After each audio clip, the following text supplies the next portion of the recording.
Let's start. Today we will see how to implement a 2 super trend strategy in the Tradingview Pine script. This is the strategy function with name, 2 super trend strategy.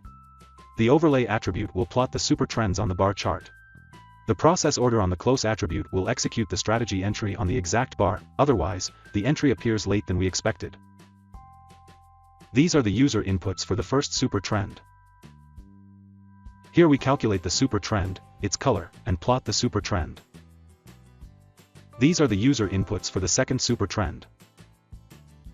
Here we calculate the super trend, its color, and plot the super trend. When the price closes above both the super trends, we initiate the long entry. When the price closes below the first super trend, we initiate the long stop loss. When the price closes below both the super trends, we initiate the short entry.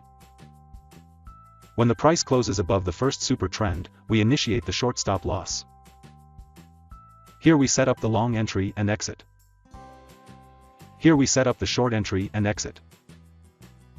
Let's add this strategy to the chart. As you can see, this is the input panel of our strategy. When the price closes above both the super trends, we take a long entry. When the price closes below the first super trend, we close the long trade. When the price closes below both the super trends, we initiate the short entry.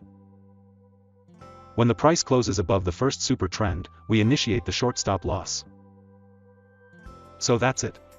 That's how you can implement a 2 super trend strategy in the Tradingview Pine script. Thank you.